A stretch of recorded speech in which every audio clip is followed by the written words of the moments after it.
Hello guys, today I want to show you how to edit a document in Pandadoc. So open Pandadoc and sign in. Now click on the left sidebar. Here type in Documents. Now click on your document here. This will open the edit page. Now in Actions, show here your edit page of your document.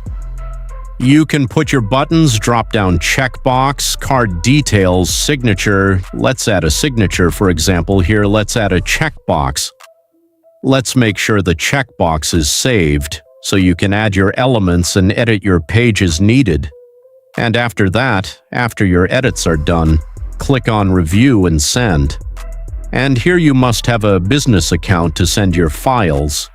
And this is pretty much it, guys. So in few simple steps, we learned how to edit our document in Pandadoc. If you found this video helpful, don't forget to like and subscribe.